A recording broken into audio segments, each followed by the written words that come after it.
It's fine. Yeah, you can start. It's probably But these I'll ads, swap over. Yeah, go ahead. Now the they can adverts just basically. they can hear us now, so it's like Yeah, they could just wonder what we're talking about. Yeah, but the adverts just basically told the story of this woman and her family and how they grew up over like a series of years through how they interacted with each other at the Sunday dinner table, and that's what it was. It was just literally the family at the Sunday dinner table, and they were selling gravy.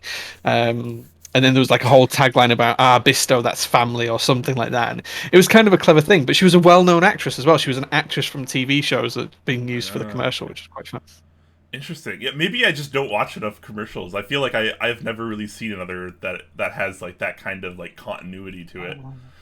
Good commercials are an art form. They really are an art form of commercials, and Yeah, that's fair. they're a really good way of judging social acceptance as well. Like if you watch commercials over time, they're like a really strong barometer for what's socially acceptable and what's not, and you can see like a trend changing through the commercials that we use both on TV and radio. It's kind of an interesting thing. Like there's people that write dissertations on this kind of stuff, and it's really Yeah. interesting.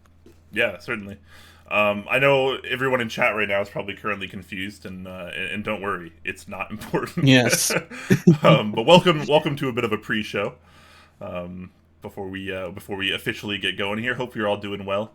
White Pack's good to see you, man. Socialite, glad to have you. OCM, definitely glad you're back, man. Good to see you around, more active these days. OCM, yeah. Slim Jim asking the important questions. What do we want out of the hobby? Yeah, it'll be a bit of a discussion, and of course we'll bring you guys along for the ride. Should be a good topic and some good times as well. Yeah, we want to hear what you want out of the hobby as well, not just what we want. We'll tell you what we want, but We'll we tell want to you hear what what we you want, want. but we want to hear what you want too. But we'll save that for when we actually get started. This is just the pre-show banter and rambling, guys. Don't worry, as we wait for people to show up because the bot pinged excessively late.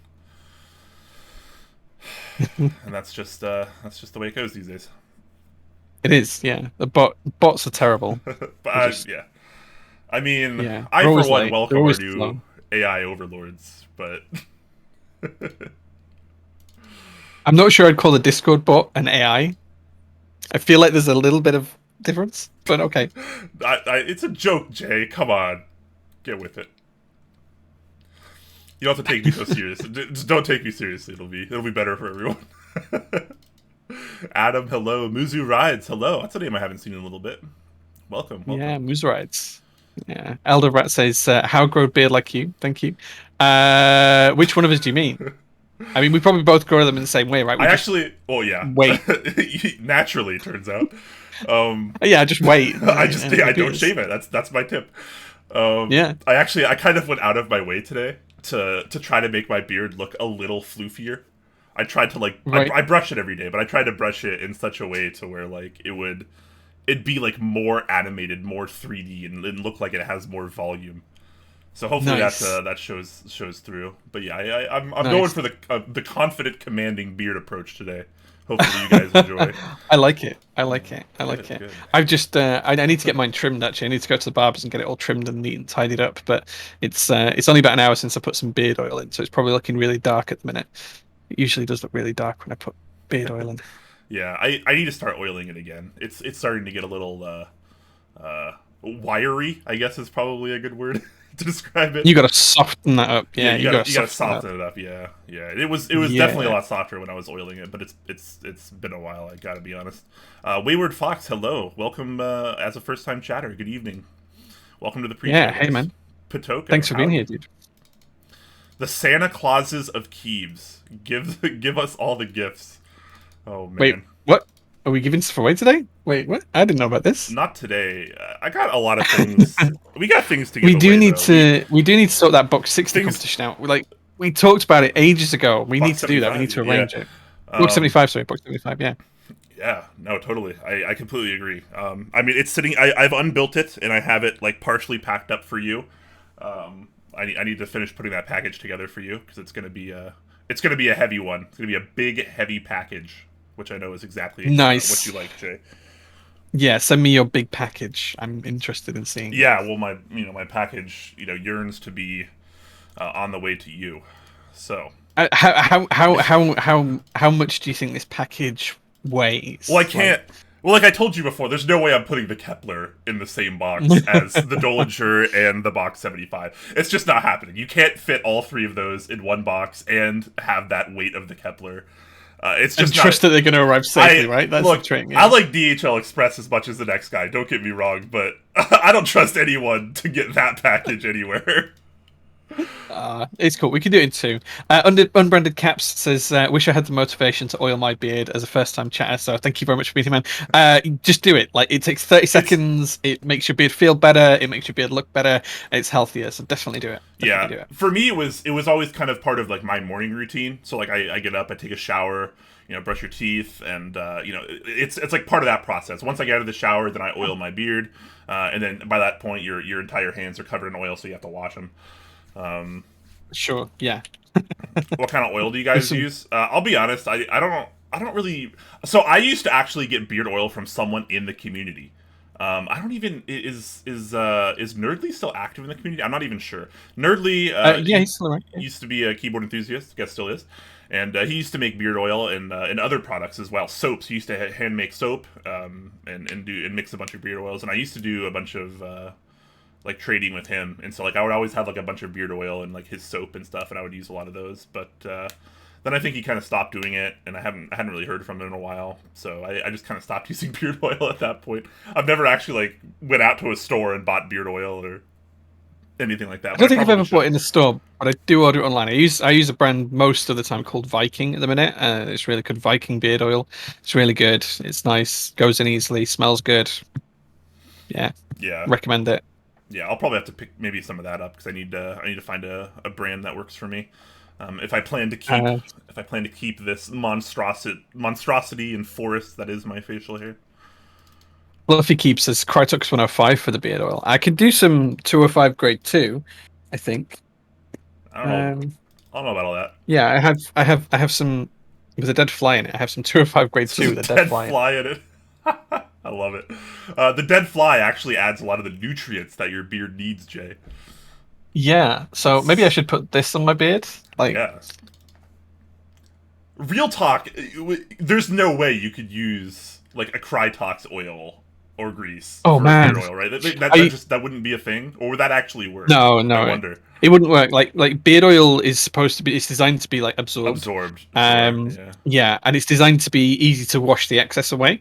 Crytox is specifically formulated to not wash away. Like that's the whole point of it. It's designed to not rub away and not to wash It's away. designed to So withstand I alcohol. Yeah, exactly. It's designed to withstand most solvents. So Yeah. the fact that it doesn't seep into stuff, it doesn't yeah, it doesn't. It's not absorbed into things. So I think it would be a terrible choice for beard oil. I think it would be a terrible choice. Yeah. Well, unbranded caps and we definitely need to find some beard oil, and we need to get on that. We'll do this together. It would smell awful And anyway. That's true. Crytox smells pretty terrible. it doesn't smell great, does it? It It, doesn't it, smell great. I mean, it doesn't really have like a super strong smell, thankfully, but the smell that it does have is not particularly pleasant. Karcha, good evening to you as Yeah. well. Hope you're doing well, my friend. Hey, Katja. Hey, man. Glad to see you guys. Okay, we could probably should we stop rambling and actually start the show now? That's probably a good idea, right? We can do that. We can make a start. All right, all right. We'll do that. We'll be partially professional for a couple minutes.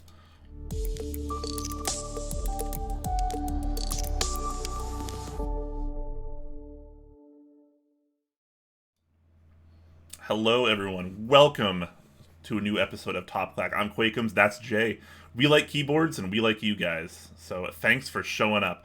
We're going to talk about some keyboard stuff today, or more particularly, we're going to be talking about some keyboard hobby/community stuff.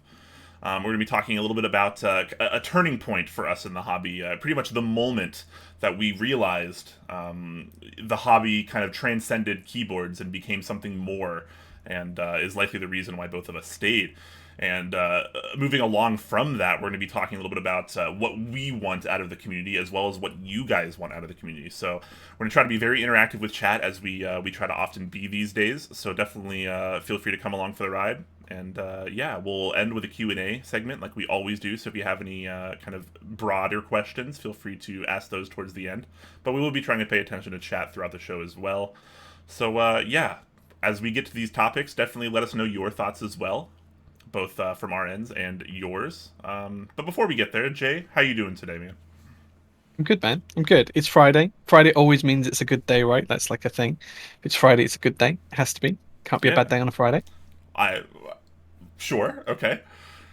As someone, so I mean, I have kind of a side story, but like because of the jobs that I've worked, I've never like had like weekends like other Right. people. Like Gotcha. Friday, Saturday, Sunday. That's not always my weekend, right? I spent a lot of my adult life working Fridays, Saturdays, and Sundays, and having like Tuesdays and Wednesdays be a weekend, for example. So Sure. my weekend jumps around a lot.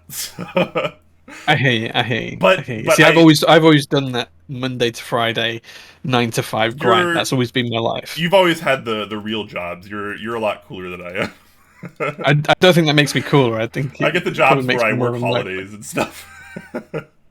Yeah, but um, now officially, legally, I'm retired, right? So well, True. apparently I have no responsibilities. I wish that were the case, Yeah, but and you're a vendor, so obviously you're a millionaire as well. So, oh yeah, of course or I a am. Yeah, billionaire hundred rather. percent. Uh, Yeah, I'm catching Jeff Bezos up every catching, day, right? yeah, you're gonna beat him to the moon and everything. That's gonna be great. He probably earns more in a second than I do in a year. Yeah. Oh yeah, I mean that's people have like done the math on that, right? Here it's like I don't remember what the figure was, but it was something astronomical, like every minute, like definitely more than like the average person earns in a year, I think, Yeah. which is kind of crazy Yeah, to think about.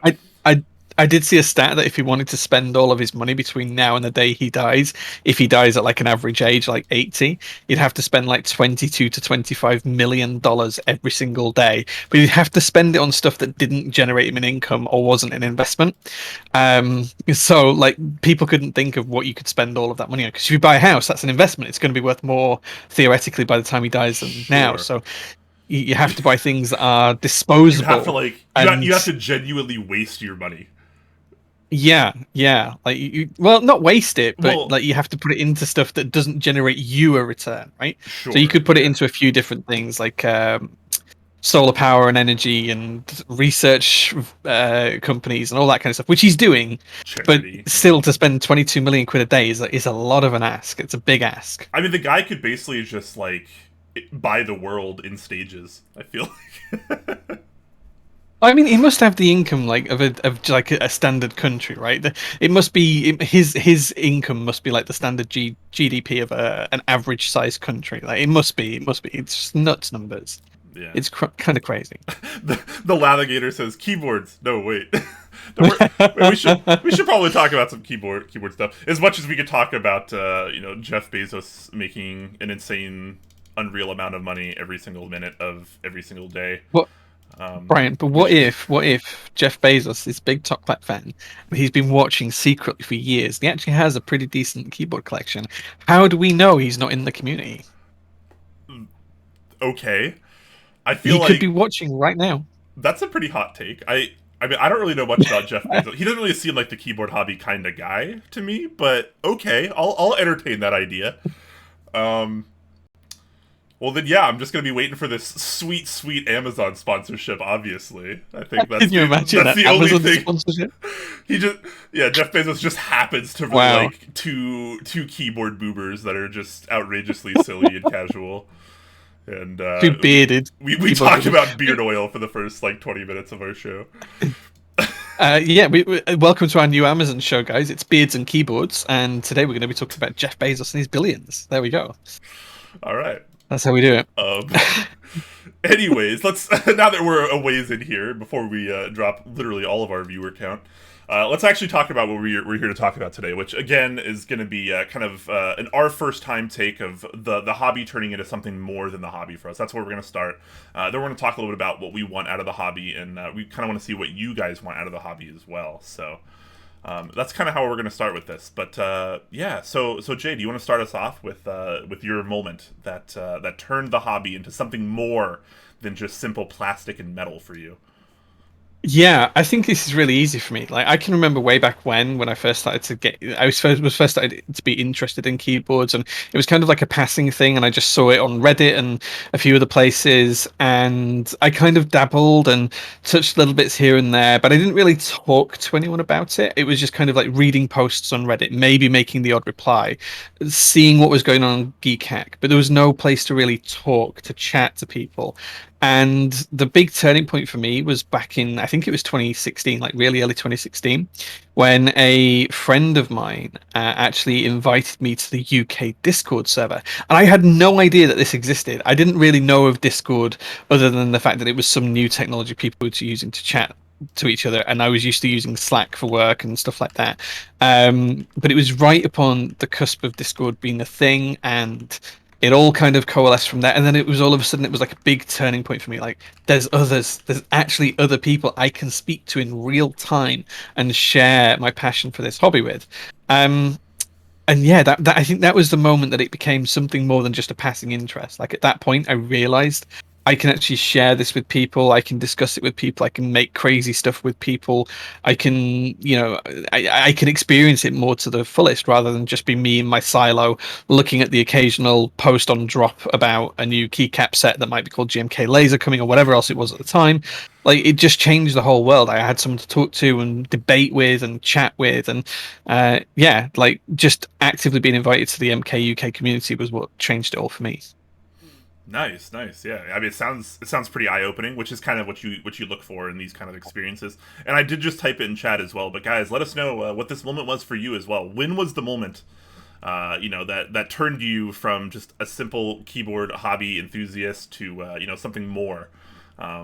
Because obviously, I think it's kind of safe to say that, like, if you're watching this show, there's kind of like probably a likelihood. There's at least a very high likelihood that you've kind of transcended the keyboard portion of the hobby, as it were, just the simple plastics and metals, and you've kind of found something more, right?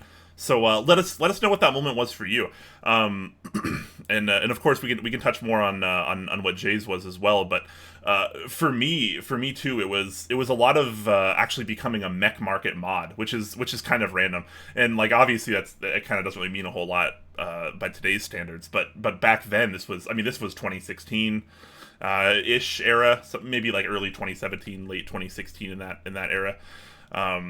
But before then, it was my approach to the hobby was a speed run. I was trying to speed run Okay. experience and information as fast as I could. I wanted to be one of the people that I look up to, right? I wanted to be like one of these people that had all the answers and was super helpful, because I was lucky enough, I was fortunate enough when I was, more of a novice in the hobby to have those people. Shout out to people like Living Speed Bump, shout out to people like Axtran, IC Kitsune, a bunch of names that I don't even know if they're still in the community. There's so many awesome people that kind of helped me along the way and kind of answered my questions, because I was probably such a pest to some of these people. I was just like, I would wake up and I'd be like, okay, what do I want to learn today? I'd just like start spamming people with messages, like questions, like, cause I'm just trying to get as much information and I'm trying to buy as many boards, and I was just buying boards, selling boards over and over, getting as much experience as I could. And I felt like that at that point in time, I was certainly learning a lot and experiencing a lot, but I was also not really doing anything for the community, right? I wasn't giving back in any way. I was just trying to consume Sure. as much as I could. And after a while, I was like, okay, I should probably start doing things for the community at some point, like to try to balance this out. And it was around that time I actually started putting together the not necessarily the first Seattle keyboard meetup, but one of the earlier ones. I believe it would have been the 2016 one. I started putting together that meetup because that was pretty cool. There was a lot of Seattle enthusiasts, Seattle, Washington enthusiasts. And that was around the same time I actually became a moderator of Mech Market too. At this point in time, Mech Market was obviously a lot smaller than it is now. There wasn't, 2 pages of mods. There was like 4 mods. It was, a much smaller, much smaller affair. And they were Nice. they were trying to hire a couple more mods because obviously the community was growing, and I was one of the ones they picked. And that was really cool to me because it felt like I was finally doing something for the hobby. And obviously, moderating a subreddit like Mech Market, sometimes people think something like that's glamorous. Like I remember whenever we put up new mod posts, people would be like, "Oh, congratulations, good job, like yay!" And I'm like, "Okay, well, it's not really like that, right? Like it's not like you're above other people, right? It's like you're working for other people at that point, like effectively, like you're Yeah, trying you're to serving the community, right? exactly, yes, you're effectively a servant to the community, and that's totally fine. I was very much okay with that, but it was always funny always funny to see people like congratulate others, and it's like it's cool because it's in a position of like, you have a position to do something. I think that can definitely be congratulated, but it's not like you were like a better keyboard enthusiast. It's not like you had like more authority in the community per se. So that was Well, always you had kind of more authority in that subreddit, well, right? You had more authority. sure, but yeah, but like, and I tried to put a lot of time into that. I tried to be. We actually had a stats board. We had a. I don't want to call it a leaderboard because that kind of gives off the wrong impression. But we had like a thing that tracked like all the actions basically the mods made, and like I was always proud of being at my time at least the most active moderator. I was always the one approving the most posts and doing the Right. most interactions in this and because a lot of people don't know this, and I don't know how it's done these days, but back then, moderators manually approved every single post, every post, every single post got mod eyes on it, and there was basically a yes or a no. And a lot of people didn't even realize that at the time. So it was actually a lot of work, right? The posts pile up, people post every couple minutes, and every single one of them got checked by a moderator. I think there's posts every second now. I think I I assume that there's a bot that there's manages it now probably a because lot otherwise more it's too automation. much work. There's no Yeah. way you could sustain doing it the old way by today's standards. It would just not be real. I don't think, or maybe that's why they have like 50 moderators now. Maybe maybe that's why. Maybe. That's the other solution, right? Just bring out a lot more manpower. But yeah, that was always kind of an interesting kind of defining moment for me. And it wasn't too super long after that I started Top Clack with Apolitary, Backdoor, and Man of Interest, Huey. And at that once Top Clack started getting a little bit bigger, I quit being a moderator to focus more on things like Top Clack. But before I left, I wrote a moderation guide. So that way, when they brought on new people, they would have like this kind of like really simple to understand crash course on like how you need to moderate, like what you need to do as a moderator, and kind of Okay. how you move forward. And I imagine it's probably out of date by today's standards. I don't think they use it anymore, I would guess. But that things like that always gave me like a really big sense of satisfaction, and it was moments like that where I feel like I finally started giving back to the community, and I feel like I've done more since then. But yeah, I mean, the hobby and the community at large is just always giving to me. I feel like in some way, even if it's just waking up to wholesome messages from Langlandia, or talking to people at night in voice chat, playing games, just hanging out in Discord, or even doing shows like this. It feels like I get a lot out of it, honestly, and that's super awesome. Good. And I'm definitely looking for more ways to give back in the community. Good. Wayward Fox mentioned this is wait. There's a UK keyboard community. Well, yes, there is Wayward Fox, and I've actually DM'd you a link as well. So if you check your whispers on Twitch, you will see a link to be able to join that Discord. Yep, there you go, guys. There you go. So, yeah, before we move on to the next segment here, I kind of want to see what Chad has to say about this. What are your turning points, guys? What was the moment that the keyboard transcended simple keyboards for you? Because again, like I said earlier, I feel like if you're watching this kind of content, you're beyond just owning a keyboard or two, right? Like you have a higher interest or passion in the hobby than that at this point. And I feel like these kind of turning points are common, right? You have some kind of experience, some kind of something happens, some kind of interaction that makes the hobby more than just a hobby for you. So FE39 says, honestly, only after I decided to plunge into KLE plus board design, and I could start actively creating rather than consuming. There you go. So another example of kind of you're spending all this time consuming, you're getting so much from the community, but you hadn't started giving back yet, rather, and now you are. So yeah, definitely a sense of satisfaction. And there are scientific studies all over the world that show that doing things for other people is one of the most positive things you can do for your mental outlook. As interesting as that is your camera okay, Jay? It keeps flickering. I don't know why, but it keeps flickering. You know what? That's okay. That's okay. We haven't lost audio with you at any point, so that's a plus. But it's always a little worrisome with the camera. Yeah. It's not actually turning it off though, is it, the camera? Right, there we go. It's frozen. I like the frame it's frozen on though. I really do. Because I turned it off. That's why it's frozen. You look a little worried in this frozen frame, and I I don't know why, but I get a laugh out of it. I'm sorry. Yeah. Okay. It's fine. Just hashtag Discord things, hashtag live show things. This is just our lives. I know, I know. I'm gonna fix it. I am gonna fix it. I've turned the camera back on and off. So it's not this. It's not a camera issue. It's actually an OBS issue. Uh, Oh my god. Okay, that's Wait, what? What did that do then? all right. Right. So Okay. Jay's Okay. camera is Okay. officially possessed. Okay. I've turned it off for now. I've turned it off for now. I'm gonna fix it by restarting OBS. Yeah, you can work on that. I'll try to field a couple comments from chat while you while you working on that. Um, anyways, so the Laligator is saying the realization that as a Nord ISO user, it's going to be almost impossible for me to find keyboards and key sets I like. Interesting. So that was the moment for you to transcend into I guess the more enlightened portion of the hobby where you're beyond just keyboards. Interesting, interesting. Skunkish says I bought a Keychron K8 and the idea of hot swap PCB got me looking. Wow, chat is moving a lot faster than I was expecting. Sorry, guys. Let me scroll back up a little bit. Um, okay, sorry. So Skunkish says I bought a Keychron K8 and the idea of hot swap PCB got me looking around for more switches. After that, more boards, more switches. Yeah, so it's just that's kind of just the rabbit hole effect, right? You try one or two things that you like that seem interesting to you, and The way you it goes. yeah, you just move on, right? You just keep going. And that's what I did too. I probably went through 30 or 40 boards when I was new to the hobby, just buying one, reselling it, buying another one. You take the hit on shipping sometimes. That's just the way it goes. But you get to experience a lot, right? And I feel like it's a lot easier. That's the fun.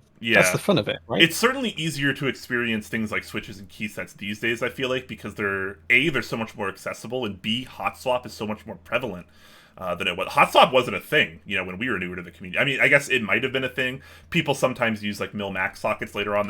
There was kind of a phase where people had the whole tights and mil max stuff. But I feel like that came later in the community, and hot swap by and large was not really a thing. You certainly were always soldering your boards, or a lot of boards didn't even have PCBs, right? Hand wiring was really prominent at that point.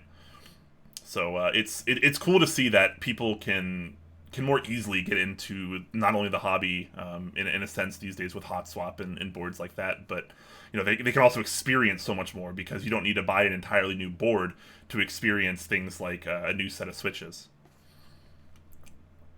Welcome back, Jay. Hello. I was hearing I audio. I just wasn't hearing visual. But yeah, yeah, we fixed it. we're good. We're good. So yeah, Skunkish just down that rabbit hole. Yep, fair enough, fair enough. Lunar Sama says finding Top Clack was my moment. That is super Nice. wholesome. Thank you, Wow, Luna. that's Thank you. thank you. I mean, you have to be pretty nerdy to watch something like this. I feel like so we appreciate it. I think if you yeah, it's I definitely feel a nerd thing, isn't it? I feel Watching like a it's I feel like it's and not to take anything away from like build streamers, but I feel like it's a lot more easy to just pop into a build stream, like regardless Mhm. of how into the hobby you are, because it's like, oh, someone's building a keyboard. But like to sit here and listen to people talk about the keyboard or the keyboard hobby, that's another level. That you have to be invested at least X amount, where X is relatively high, into the hobby, Sure, to sit here sure. and watch But something like this. you say this, but there are some really cool interactions. So as I was streaming on the prototypist stuff a couple of weeks ago, and at the end of that, I raided someone made doing like a making stream rather than a keyboard stream, and it was a girl called Moll, and she was making ceramic stuff, and we got talking, and then after the stream, she actually messaged me, and we did a bit of backwards forth on Instagram, and she's actually making me some ceramic lube tubs on stream, like the little glass pot that I showed earlier on that I have lube in. She's making me some Oh, versions of this out of ceramics in the prototypist colorway. Um, and she's started to get into keyboard, so I'm going to make her a keyboard, and we're going to exchange services. oh, So you say that, but like I think that it's becoming so much more accessible. There's some really sure, cool yeah. interactions happening. Yeah, so go check out Mol Ceramics, MOL Ceramics. Go check her That's out; she's super really cool. good. It's always cool to kind of when like two kind of hobbies that are like somewhat similar kind of meet, and you exchange Yeah, your passions basically, and that's kind of cool. It's definitely cool to bring people in that way. That sounds like a fantastic way to bring someone to the community too. You can kind of trade your own work, your own information. That's good stuff. Very cool. Karcha says, I was blown away when I realized how meaningful and wholesome the community was and hopefully still is. Discord servers were a big thing for me as well. Yeah, I mean, when our community started doing things like Slack servers and Discords, that was an enormous turning point in our hobby. I mean, Massive. all of a sudden, you didn't have to be on, Geek Hack or Death Authority or Reddit to have like active and engaging conversations, especially with multiple people at the same time. In a live setting. Obviously, there was IRC. I'm not forgetting that, and shout out to all you old school IRC users. But the reality is, most people in the hobby didn't really use that. That was like a handful of like pretty high tier enthusiasts. Yeah, I remember speaking to Wodan in IRC. That was like one of my first keyboard interactions with someone who was of note, speaking to Wodan in IRC. That must have been Wodan, he's an OG. 2013, 2014. That's pretty classic. That Yeah, was a a long time little ago. bit before my time even. Yeah. Yeah, So yeah. IRC definitely helped our community out a lot, and it was cool to have that. But most people didn't use that, right? Most people made posts on a forum like Reddit or Geek Hack or Dust Authority, and you had people commenting and stuff. But yeah, Slack for me, Slack kind of came before Discord. Slack. There was a lot more community Slacks before there were Discords. I feel like so. I Yeah, spent a lot Slack of kind of time. had a really quick rise and then it disappeared as Discord just took over, right? It was like a Yeah, whole rise and fall for Slack. Yeah. Well, I Um, mean, at the time, Slack was super cool, and it was certainly a revolution and a big help in our yeah, community. But Discord just kind of had a lot more features that I feel like were, while it was I tailored to think it was just gaming, a target audience, yeah, because like Slack was very much a business use case. It was designed for yeah, program and project management stuff, and and agile workflows. Whereas Discord was designed to get people talking. That was the whole point behind it: get people playing games together and talking and interacting with one another. So it's very much a different kind of aesthetic and engagement protocol. And yeah, I think it worked out well for the keyboard community. It just happened that other niches like keyboards or whatever you want to pick, whatever hobby you want to pick. There's Discords that I'm in for cars and all sorts of other stuff as well. So yeah, I think it yeah. just happened to be the right tool at the right time. Yeah, I genuinely love Discord. I think Discord is a fantastic tool, and it certainly helped our community a lot. I mean, there are some drawbacks because I feel like, obviously, and like we've seen plenty of times and continue to see, the more outlets you have, the more Discord servers you have, the more Slack servers you have, what have you, like, the community becomes more fragmented, right? Because you can only be in so many places at so many times. And, Discord, you could have, 100 servers or whatever, which is a lot of servers, but you're not going to be active in all those, right? Like, you usually spend one or No, two servers you kind of fall back into, and, like, that's where you normally stay. And that's totally fine. But, as there are, every time a key set comes out, every time a keyboard comes out, anytime any kind of thing is, like, IC'd or designed, there's a new Discord server or new designer, new vendor, whatever. Always new Discord server. Every day, more and more keyboard Discord servers pop up, and because of that, you do get a little bit more fragmentation, right? People find different places they want to spend time, and I've seen this not only in the Top Clack server, but also in tons of other servers that I'm in as well. Like the interaction just kind of slowly goes down in terms of volume because more people are just more spread thin in the community. I guess that's just the way it kind of goes with that sort of thing. But at the end of the day, you still get good people, interacting with more good people, with positive interactions, and that's good to see no matter where it is. So yeah, Karcha Discord servers were a big turning point for him, and I feel like that's probably true for a lot of people because that just made the hobby like easier to kind of come in and like make friends with, right? Like you fall into a Discord, exactly. you're new to Yeah. the hobby, and you can immediately right away start talking to active people that are there in real time, right? Like you have conversations, and the conversations almost never stop. Like and that's awesome. I still speak to people every week now that I spoke to that first time that I ever joined Discord. And as I still speak to the guy that invited me to Discord. I didn't even know Discord was a thing at the time. And I actually used Discord for keyboard stuff before I used it for gaming stuff, which is kind of a bit backwards, but yeah, it's just how it was. And yeah, like there's still so many people around from those days. They're still here, and even though, as you say, it's grown massively and it's all changed, and the community's taken off, and there's more and more Discord servers, there's still a lot of the old guard around if you know where to look and you know who you're looking for, and you can find them in the right places. Yeah, absolutely. Unbranded Cap says finding out rather about artisans is what pushed me over the edge.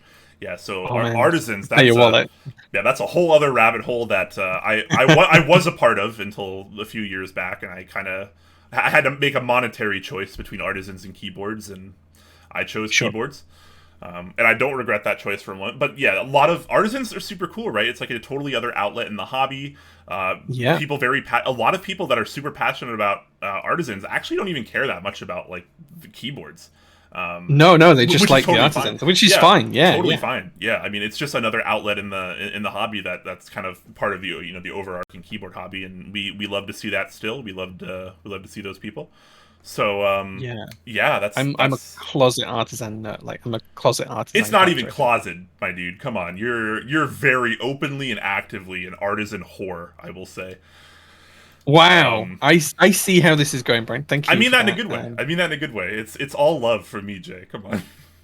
Fine, fine, fine. Socialite says, I don't think it was one moment for me, just a gradual fall into the rabbit hole. That's interesting because I can Well, really pinpoint it down to a particular yeah. I don't. interaction with certain And people. just for a clarification on this kind of topic, I don't necessarily. We're not talking about the rabbit hole, right? We're not talking about the point where you decided you liked keyboards like more. We're talking about the point where the hobby became more than just about keyboards. That's what I want to see from you guys. Let us know those moments. What was that turning point for you? Because I feel like it's a little easier to kind of pinpoint like, oh, okay, here's where I started getting more interested in keyboards. That's one thing, but when you started caring about the hobby and the community more than keyboards, that's the point I want to know in your guys' life, because I feel like that's a lot more meaningful than just being interested in the keyboards. Not that that's bad either, because that's still very much totally fine in this hobby. Fluffy Keebs, great name by the way, says for me it was when I realized I can share my journey in the hobby via content creation rather than just consume keyboards and keycaps and make friends along the way. So yeah, similar to Nice. making doing streams or making YouTube content, that kind of content creation. Yeah, definitely a way to give Yeah. back. Even if you're just doing build streams or what have you, it's all good stuff. See, I just fell into the whole streaming thing. Like it happened entirely by accident. I feel like it was never a planned thing. Um, I remember speaking to a guy called David who runs mech boards here in the UK, and he was like, "Oh, I've got a new PCB if you want to try it out." And I was like, "Yeah, sure, I'll try it out. We'll send it over." And he's like, "You can take some nice pictures and do whatever you want with it. I'll put it on Reddit, whatever." And a friend of mine who actually works with me now occasionally at Prototype, she's called Mel. She was like, "Oh, I'd love to try that out as well because it's hot swap." It was the HS60. I don't know if you remember when the HS60s came out. Like this was the Actually, really early prototype for like a year before the HS60s went into production.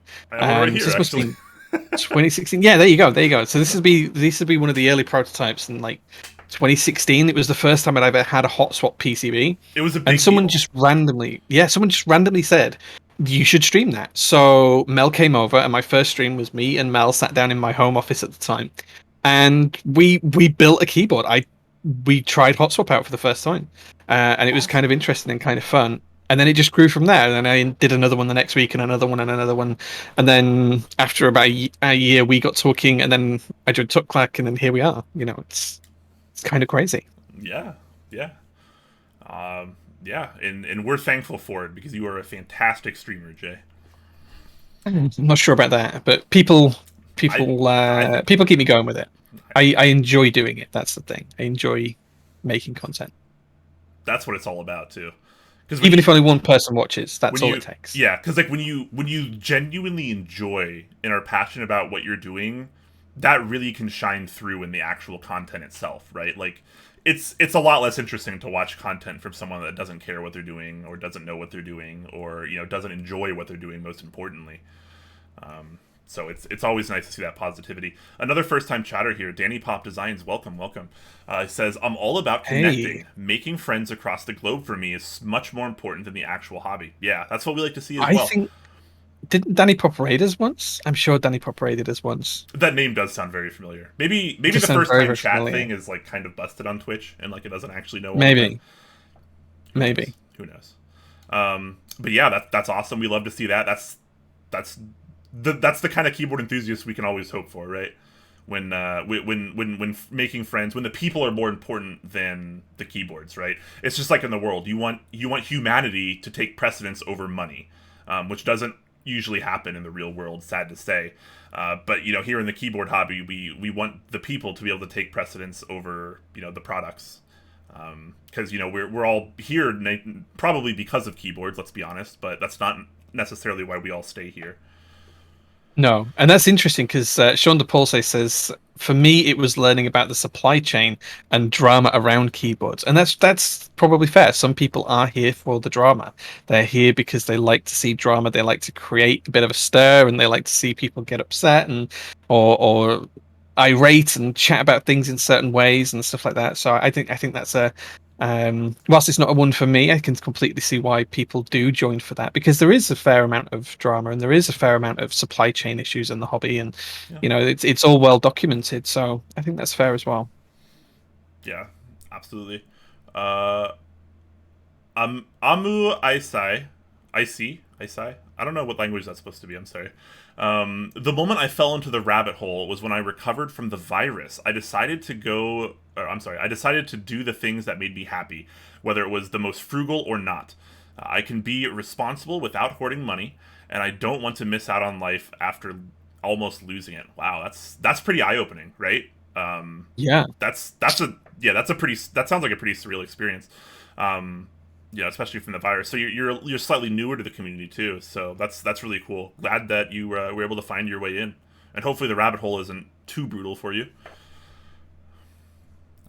It can be too brutal. We've even had episodes where we talk about trying to budget and being more responsible, because they're Yeah, I remember trying to find budget keyboards. Do you remember that was a good fun episode? Was that? that We was an should do that interesting again. one. Actually, we should do that Yeah, again sometime soon. yeah. We should try to. We were really unprepared for it, so it came out pretty sloppy. But I think the idea was sound. The concept was good. We definitely should try that again. Denny Pop says, learning about. Also, just totally side note, I just realized that in OBS, one of the new updates, they allow you to actually highlight comments in Twitch chat without actually like having to manually Yes, highlight it's good, them. isn't it? That's a big quality of life improvement for Streamlabs. I gotta say, I've been just loving going through chat. It's so much easier right now. Anyways, Danny Pop also says learning about everyone else and their journey is amazing. Yeah, being able to see, because I mean we're all different, right? We all come from different places, and maybe we came here through different sources and means, and we're all different, and that's something to celebrate, and that's totally fine. Aniki says, realizing that there is a wealth of vintage boards that are so much more interesting in the layouts and construction compared to what is available today. Yeah, that's Oh man. actually, I'm glad you brought that up because that's something that I went through a lot too. I've been to a lot of meetups. I've built a lot of keyboards. I've used a lot of keyboards, just like I'm sure you have, Jay. And there comes a point where, like, you see all these super awesome, fancy, high end boards, and like you build them and you see them at meetups, and like they're cool. Don't get me wrong, but it's kind of expected and it's kind of predictable. Like you kind of know what you're getting into, and like what's out because like you've probably already built it, or maybe you own one, or you've already seen them at meetups, and like they're fancy boards and they're nice, and there's nothing wrong with that. But there comes a point, and this certainly happened to me at meetups, where I stopped really caring about seeing the TGRs and the key cults and all the fancy boards of the at the meetups. Sure, they're great, but like once you've seen a few of them, like they're kind of all the same until there's like actually a new iteration. But vintage boards, man, there is just, you're right, there is an overwhelming wealth of vintage boards. And every time I go to a meetup, the vintage boards are what I seek out the most because it's almost always going to be something I haven't seen before. And There's that's so much out there as well. it's Like way more than people before realize.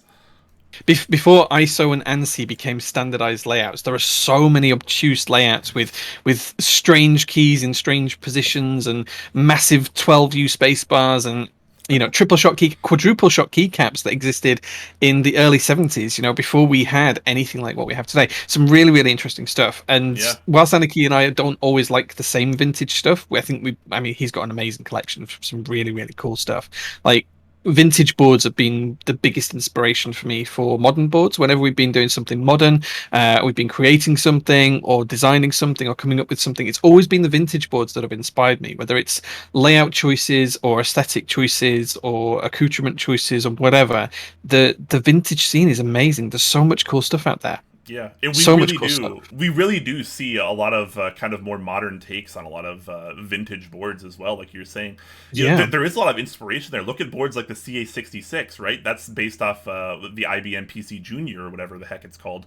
The yeah. HP85 based off the old Sony Hitbit. Sony, yeah, yeah. Like there's all sorts of things that we draw inspiration from, and a lot of it is we see a lot of that vintage inspiration poking through in the more modern keyboard scene. That's always fun to see as well. Love that because the vintage section of the hobby really is often overlooked.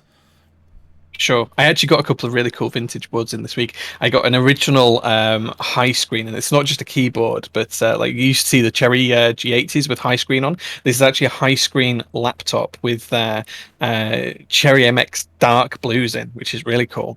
That's really cool. Nice, nice. Skunkish also says the satisfaction of improving a board's sound slash feel from modding it was pretty rewarding. Yeah, so that's a lot of people, that's how they feel when they do their first kind of DIY keyboard thing, right? When you build your first keyboard, there's that extra sense of self satisfaction that you're the one that did it, right? It's your personal board, you put it together, and at least hopefully, it's tuned to your kind of specifications, tailored to like your own typing style and what you want. And obviously that doesn't always happen on the first build, but that's kind of the joy of it too, right? Is all the tweaking and tuning and all the more invasive DIY stuff that we do, like lubing switches and all sorts of modifications. For sure. Definitely For very sure. rewarding. Man, oh gosh, I've just realized how far up chat I actually am. Chat is popping off today. Holy Just crap! like nuts, right? Like, I've yeah. Fixed objects says when lockdown began, I started to look more at the designers and the people behind the products. That's a really cool way of getting into the hobby as well, because there's so many people that are just people that you can talk to. You can go and talk to Heine in a server about the HBCP or whatever. You can go and sometimes if he's around, you can speak to Yutski about the TGRs, and you can speak to Lewis about the 959. You can speak to James about the OGR. Whoever you want, they're about. These people are about. It's like they're part of the community. They're not just some hidden away designer in a sweatshop that like you would have in the car industry where they're just yeah, you don't speak and to them or that's see them or anything. and It's that's interesting. It's cool. yeah. Well, one of the cool things about that is like and I say this all the time, but people think that we're like super far into this hobby already, but like really we're not. Like this is still as our hobby, like we're kind of still at the stage one of the hobby. Like we're just now kind of exploding on we're approaching the kind of mainstream aspect.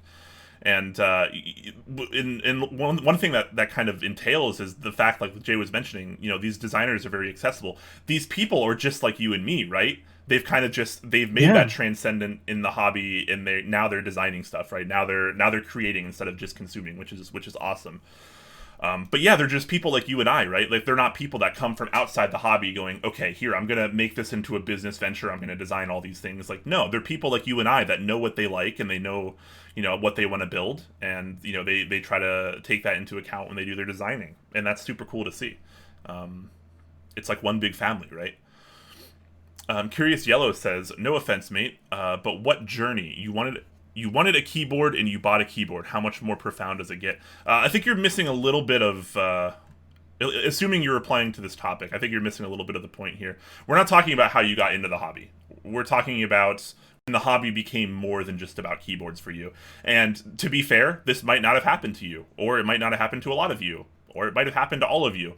Everyone's different, and maybe you haven't had that moment yet. Maybe you never will. Maybe you don't want to have it. Maybe you don't need to have it. This hobby can totally be just about you liking keyboards. It can be as simple and straightforward as that. There's nothing wrong with that. But for people like Jay and myself and some of the people in chat here today, the hobby has become something more, and that's why we do a lot of the things that we do today. Yeah, for sure. Like it doesn't necessarily have to be a journey about you buying a keyboard, but it's your journey about the hobby. Like any hobby can be, about just buying something. You might just buy a Rubik's Cube and you might just solve it once and leave it at that. You might buy 10 Rubik's Cubes and learn how to 3D print your own and make one. And that's what changes it from just doing something to actually being a journey that you go on, because you learn about stuff and you interact with people and you create or generate or consume something in a greater quantity than you would have done if you weren't part of the hobby. Yeah. Ink Art says the beards are looking good, gents. Thank you, thank you. Maybe Thanks, man. I feel like I get more compliments on my beard now, like versus any other point in my life. So maybe I should just keep growing it out. Do I just not shave it? Is that what's happening here? Go for it. Yeah, just grow it Every and see how every big you can day, get it. Like, like I swear, every day is a battle of like, do I just shave all this off right now? I think you should grow it until it touches your navel. Wow, that would take quite a few years. Um, but we'll see what happens. I think I'm going to keep it growing for a while. I don't know if I want to go it quite that long. As epic and awesome as that would be. That one, Brody says, "I listen for your beautiful voices. You're too kind, man. I want to get a new Oh, mic. thanks, man. I think it's almost time for me to upgrade to some better sound quality. What, are you going to start doing ASMR? Because I think we need some Brian ASMR. Just a little bit of DJ Quakeums.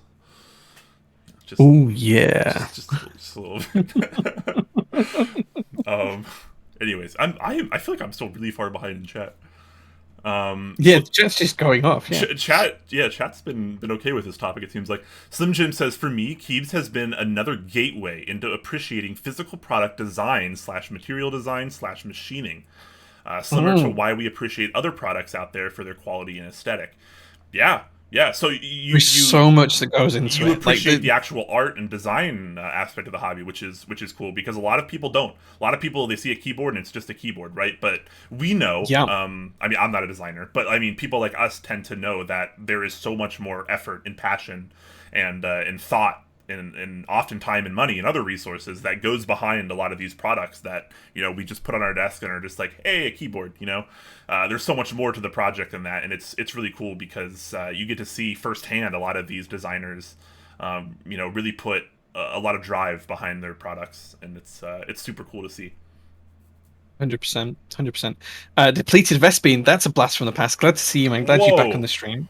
welcome back. Depleted Vespine, hey, hey. He says antediluvian hobbyists even. Maybe. That might be a step too far, but maybe. For those of us that aren't as smart, what does that word mean? You can Google it, Brian. I You can can Google Google it. it. Well, I'll let you. Yeah. okay, that's fine. I know I can Google it. I just thought it might be better to explain to everyone because I don't know. Not everyone might know this word, but that's okay. It's We can all go Google it, I guess. I mean, at its core form, it just I think the official term is something to do with being pre-Bible. Like I Oh, think yeah. Okay. but it just Yes. means old-fashioned. In general usage, it just means you're an old-fashioned. It's another Okay. way. Yeah. It The it's what people used to say about boomers before they were boomers. I think. Gotcha. Of or belonging to the time before the biblical flood. That's the adjective version of that. Right. Okay. I didn't know The it was a flood, the but I knew it the was something of the that kind of humorous range. version. You're right though. Is ridiculously old fashioned. That's the humorous definition of this. Okay, Yeah, fair that's enough. the. I learned a new word today. I Iowade says I met my wife on IRC. Wow. Wow, Wow. that is interesting. Was it a keyboard IRC or was it an IRC? I'm assuming it's an IRC for something else, but how epic would it be if it Yeah. was What was the the IRC? In fact, actually, don't tell us what the IRC was for. That's probably not something we can have yeah. on the show. Feel free to leave out whatever info you want. Um, sheesh, I'm still catching up in chat. I'm sorry, you guys. Uh, So much chat. I there's can't a read lot of everything. chat. Like, Yeah, wow. Wayward Fox says people in the keyboard discords helped me in real time with my first build last weekend. Wow, rather new. They helped me work out that my PCB wasn't broken. I was just trying to install the stabilizers upside down. A common rookie hey, mistake. we've all been there. Don't We've worry. all been there. Yeah, Yeah, we've we've been all there. been there. Pretty positive I've done that as well. I've probably done way worse Ye- things even. Have you ever done the typical soldering a board and then realizing you didn't put the stabilizers in? Have you ever done that one, Brian? I've I've done that once. Yeah, that's happened. Hey, we're all new, and it's easy to overlook things. That's just the way it goes. But glad to see that you came into the hobby in a good spot. The Discord's helped you, and you got your issues worked out. That's awesome. And PCBs. A lot of people don't realize that PCBs are actually pretty hard to actually break, like beyond the point of usability. You can almost Yeah, fix any problem on a PCB. Like it might take a little effort, but you can almost fix any problem on a PCB. yeah. Just keep some spare wire and you can jump Yeah. anything on a PCB. Yeah. Spare wires. You can make jumper wires. Spare And if the worst comes to the diodes, worst, you capacitors. can just yeah. If the worst comes to the worst, you can just hand wire it underneath the bottom of the PCB and just connect it to the chip. That's true. I've I seen have people do that before. I've done that before. Yeah, yeah. Yeah. Glad to see that got settled for you though. Um, there's so many people. I'm still so far behind in I chat. Oh my know. gosh. Okay, Sturrock has a good point. I can't read everything, but you Sturrock can't has a read good anything. point. He says, "I feel there is not the community anymore. I'm part of a few very disparate communities." I think that's really true because Brian, you were saying Hmm. earlier on that Discord kind of is great in one way because it brings loads of people together and people can merge, but at the same time everything's diluted because there's so many different sources of information and so many different parts. And one of the negatives of that is that it can lead to echo chambers where certain beliefs are held in one part but not another part, and then there's a third part that has something different. And it's better to have a view of all three and make your mind up about which one works for you rather than necessarily just sticking to the one. And it's really difficult to try and articulate, but yeah, I think that's something that we lose is the kind of whole end-to-end contextualization of what things mean in the hobby when we're in so many disparate servers. But at the same time, Discord makes it really easy to actually chat to people and find out about stuff and do your own research. I think you get out what you put in. Maybe is how what I'm trying to say. The more effort you put into it, the more you'll get out of it. Yeah, completely agree. Defined Cable says being able to provide a service and product to others was and still is extremely fun for me. Yeah, so being a vendor on some level is, that's a lot of satisfaction. It's very gratifying for some people. Absolutely, it's a great way to give back to the community, right? Being a good vendor that provides good products and good service, and we have quite a few of those these days, thankfully. Good. Let's hear it. Um, Sheesh, I'm like, I've lost where you are in I'm chat. almost caught up. I'm like almost caught up, kind of. Um, Sheesh, we should probably just kind of move on to the next topic. I think it's mostly just conversation in chat at this point. It's not actually necessarily replying to our earlier kind of question topic, which is totally fine. Lot of great conversation in Twitch chat today. We love to see that. Definitely keep that up, guys. So glad to see that. I see Huey in chat. He came and visited me at my workshop the other day. He Did says, he? out of all the time in this community and all of the interesting projects I've seen come and go, all I really want is Jay's Fair Lady, which is one of my cars. I happened to come to work in it that day when he popped up. I mean that Um, it's legendary, right? That car is just part of you, and it's part of your persona in the hobby, even. sure. I mean, some say it doesn't exist, but Huey's sat in it. He's experienced it. So Do I get to drive it if I come out? Actually, no. I don't want to drive it. if I'd be too afraid to drive it. I take that back. I don't want to drive. if you come over to the UK, I will at the very least take you out in it, right? Heck yeah. I would But you'll need expect. some I would earmuffs because hopefully it's expect that. very loud. It's very loud. Okay. Okay. Sorry for the dogs barking in the background. If you guys can hear that, I know it's probably not super quiet. My roommate has dogs, and they just like to bark at stuff outside. There's probably like a squirrel. Um, Anyways, yeah, let's go ahead and kind of segue over to our kind of next question and topic here, which is very, very similar and very kind of related, but it's a little bit more towards the future looking, as opposed to kind of the past and present. Oh, hold So on. Someone's at my door. I'll be back in 2 seconds. I can yeah, listen, but I can't speak. I'll be that's back in fine. two That's fine. seconds. Yeah, do what you got to do, man. We're here. I am gonna wait for Jay to get back though before we start talking about this. Um, Kimchi Jody Boy says my fave mistake is putting all the switches in and forgetting to solder because of yeah. Well, see, that's an okay mistake to make because it doesn't really take much to correct, right? You just solder after that, right? Because that's the next step in your build process, anyways. Usually, so that's not a terrible mistake. It's always worse when you get deep into a build and you have to backtrack. That's always the worst feeling, right? You forget the stabilizers, you have to desolder the whole thing, or maybe you're just unhappy with it, you have to desolder the whole thing. You never really know, right? What's the beverage? I am drinking. I'll show you. It's tea. I'm drinking tea. This is a black raspberry green tea. It's kind of cold now though, which is totally fine.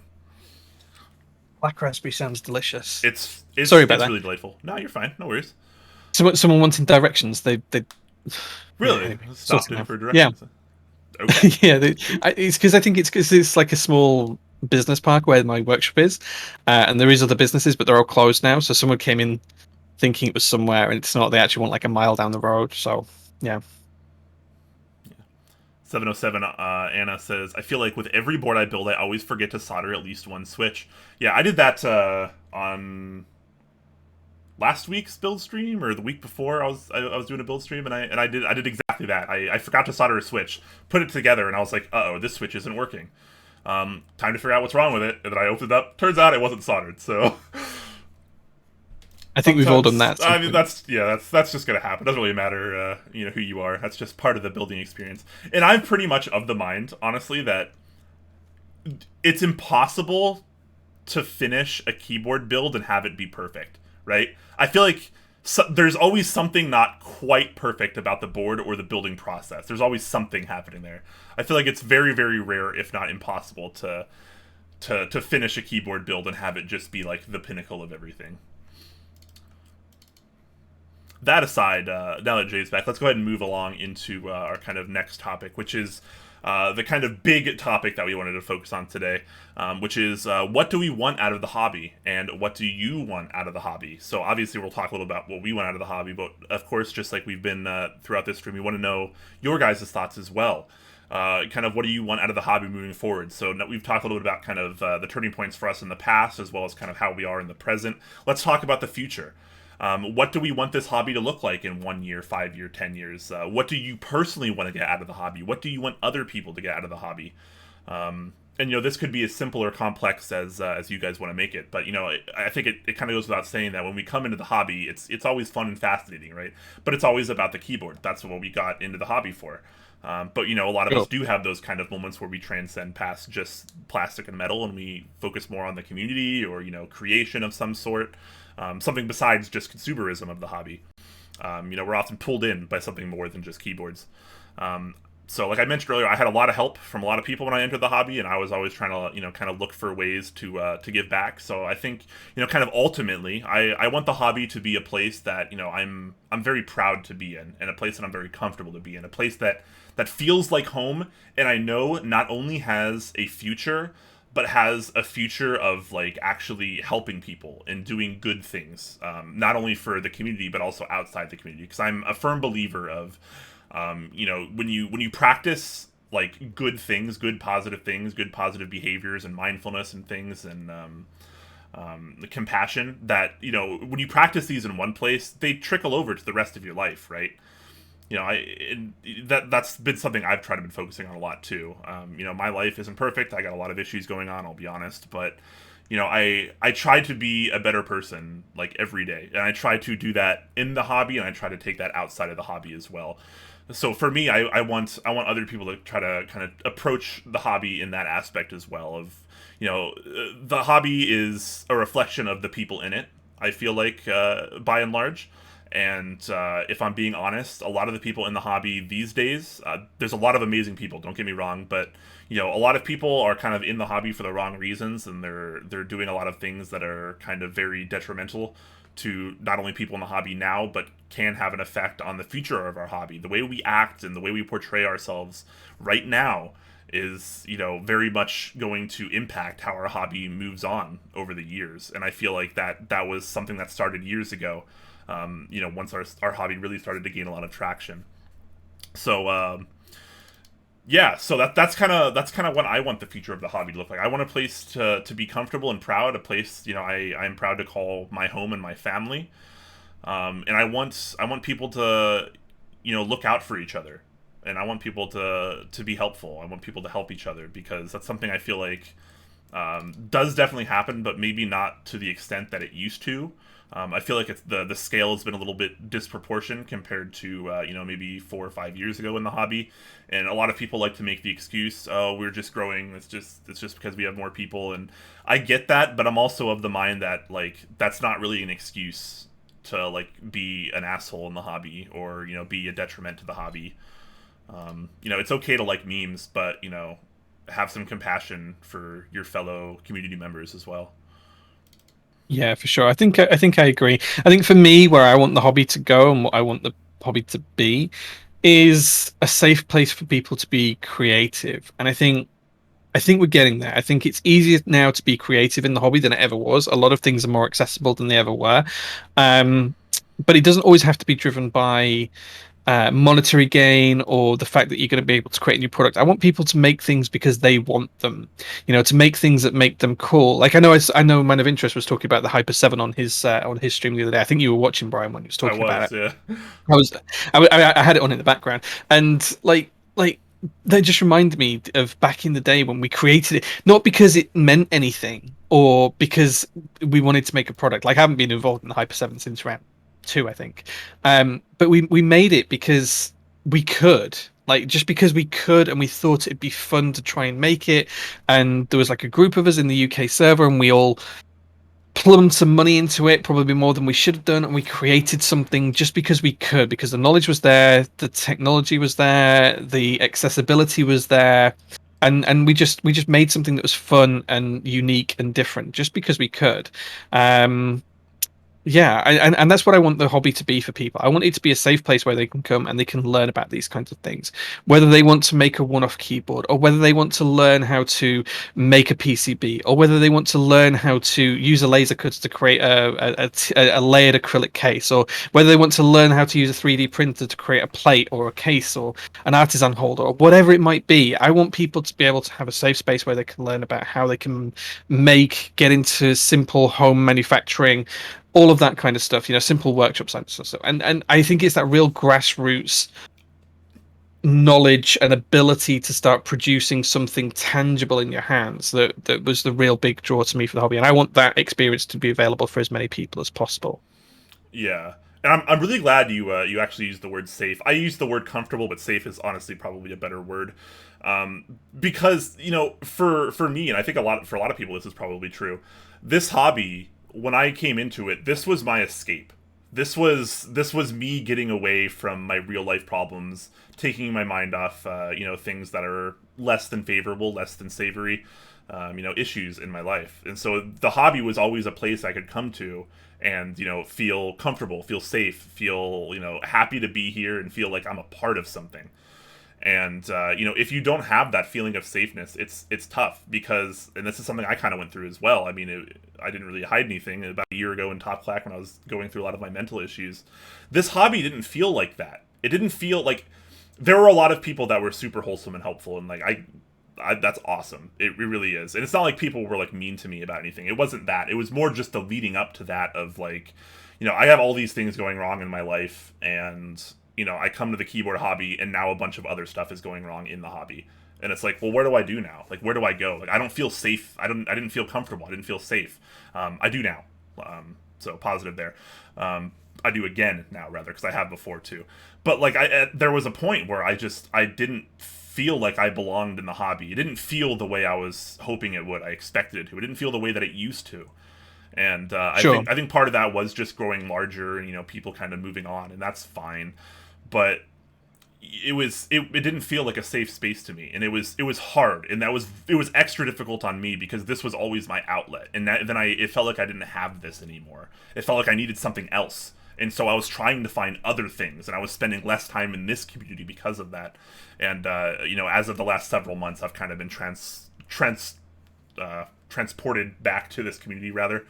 And I've been doing a lot more, here, which has been great, and I've been kind of reinvigorated in the keyboard hobby, if you will, and that's been super awesome for me. So definitely happy about that. But yeah, I'm really glad you used the word safe there, because I feel like it's super important, and I think for other people here it might be as well.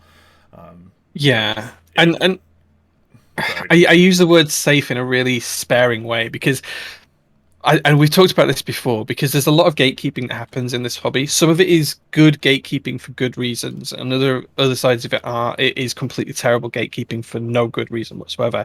And when I say that there's good gatekeeping, lots of times you have to learn things in incremental steps. You have to learn to walk before you can run, especially when it comes to design and product design and making things and manufacturing things and stuff like that. So the kinds of good gatekeeping I mean are things like design guides, like AIO3's PCB guide. It teaches you step by step to walk before you can run. It doesn't kind of like give you a ton of information and say, this is what everything does, go and use it, and there you go, it's open to whatever you do. and I think that creates an environment that's much safer and easier for people to digest, learn, and it's an environment then across the Discord servers where people aren't gonna, joke that you're only on step 1 and they're on step 20, right? It doesn't matter. You've got a set path that you're going to follow, and eventually you're going to get to the same point as them. And I think it gives people a bit more structure and a bit more understanding. I think that's probably a good thing and makes it a bit safer in the long run as well. Yeah, yeah. I mean, you want people to be able to figure some things out for themselves, right? You can't just necessarily feed someone all of the information. Sure. It's a lot easier. Helping people along the way is really important, and I strongly believe in that. But obviously, you don't always need to hold their hand, and I think that's pretty important in things like design in general. But yeah, it always sucks to see whatever equivalent of LOL just use 55 gram mint blacks, you moron. Yeah, The, yeah, it's a the, TKL. Why aren't you using Vimp Blacks in a GMK set, right? That's the only thing you can do. It's let people enjoy the hobby. All right. Anyways, back to chat here. The alligator says, "Yeesh, less of the elitists and quote unquote look at my 8 key colts, guys." He I literally just asked me to go and get my ISO key cult a little bit earlier on. Would today be a good evening to view That's the ISO hilarious. cult? Like he literally just asked me that like 5 minutes before. That's I don't know. actually hilarious. Um, wow. That's great. So, also, I missed a message I was trying to find. Oh, here we go. From Steelwind. That's another name I haven't seen in a while. It says, "Hello, Jay and Quakeums. Long time no see. How are you guys doing?" We're doing Hey pretty good. man, good to Pretty see you. well, actually. At least if I can speak for myself. I guess I can't speak for Jay, but I'm doing pretty well myself. Glad to see you around again. Yeah. So, Amusai says, personally, I want to be able to create things for others instead of consuming. Yeah, and that's kind of like where I'm at. Like, I want to make things that other people want to experience. That's kind of where I'm at in my journey into keyboards and the hobby. Like, giving people the opportunity to try something that they wouldn't been able to try before, or giving someone the opportunity to design something and then have it made into a tangible product that they wouldn't have the means of doing themselves. That's what I want my role in the community to be. yeah. Mr. Petrov, hello. He says, "I think a lot of the group help stuff might have moved to more private, less public forums, e.g., private servers." I mean, yeah, that's probably largely I think true. I think that's just because of the sheer Like, demand on people. it's Like people have only got so much time, right? And if you're Heine and you design keyboards and PCBs and you have people asking you for information every 2 seconds, like how do you pick and choose who you give information and who you don't give information to, or how much information you give to each person? Because your time becomes split between everything then. So I think you're right. It is going to move. A lot of people are going to move to less public areas where it's more difficult to access some information. But at the same time, there's enough of the community that we have things like the QMK Discord server where Dreshner and McMerlin and all of those other bright minds that know QMK inside out dispense help left, right, and center. And there's certain specific help supports there for it. I think that some of it will go private, and there'll be other people who want to club together and band together to provide information at a larger scale. I think the trick is how you do that. It's not very easy. And ask Quakens about the Top Clack wiki, and he'll show uh, you how not easy it is. don't ask me about it. Don't ask me about Every, everyone ask Quakens it. about the No, Top Clack wiki. everyone forgot Just about it. ask him about it in Everyone chat. forgot about it. No, just forget about it. Just forget about it. Hey, I didn't forget. It's a project that I'm not skilled or smart enough to do on my own, so I was like trying to put together a team of like people that knew how to like actually build this like from the back end up. And actually I think we did more or less finish like all the back end stuff. Um I have no excuse. I have no idea what's happening. Sterling says, "I strongly believe that the hobby, like so many, could be more inclusive, but that's not really a keyboard hobby specific thing." Yeah, very true. It's very true in the keyboard hobby, but you're right. It is certainly not a keyboard specific thing. Um, yeah, Inclusivity is hard. Like it's trying to be inclusive is not the easiest thing in the world, and anyone who's giving it a good try and they're actively trying to be inclusive, fair play to them. Even if they're Yeah. not always succeeding, the fact that they're actively trying to be inclusive is a big positive and a big win. Yeah, we're always going to make mistakes in missteps and such, but as long as we're trying to do things for the better, as long as we're trying to better ourselves and help the community as well, I think that's certainly being on the right path. He follows up and says, "Yeah, I also feel like communities that are geared toward less popular slash common stuff and that celebrate quirky ideas are also more open to a wider variety of people. Makes sense to me that these things go hand in hand." Yeah, yeah. Turns out people that are more open minded can make more open minded hobbies. Mm, Yeah. that's So fair. I mean, it's a good point. It really is. All right, seems like we're more or less caught up on chat there. I think now's probably a good time to slowly start wrapping things up. We're gonna touch on our sponsors for just a moment, and then we're gonna kind of finish off with a brief Q&A, like we always do. You can start getting those questions in right now. We can keep this conversation going as well. No problems there. But if you guys have any questions, I already see a couple in chat. But if you guys have any questions, feel free to start asking those now. Whether they're about what we talked about today, whether they're about other keyboard questions, whether they're non-keyboard related, feel free to just ask away, and we will get to those presently. Yeah, absolutely. My headphones are telling me that my battery's low, so I don't know Uh-oh. how long I've got before I run out of audio capacity. Oh, okay. Okay, well, we'll try to speed this along a little bit then. Okay, so starting us off, we have the one, the only, the wonderful novel keys. You probably know them, you probably love them, especially if you're me. You definitely love the guys over there.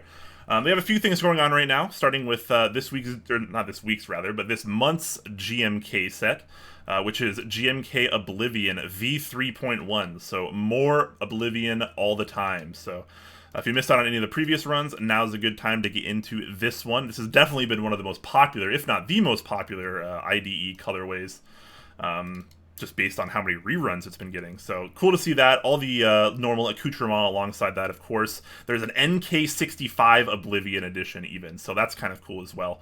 Have Of you course, seen the M6C for this? Have I, a look at the M6C I don't for think it. I saw it, but I didn't actually open it. Oh my god. How cool is that? That's actually really cool. Oh man. Hmm. That's pretty awesome. I like that. I have an Yeah. M6C in a special top clack blue.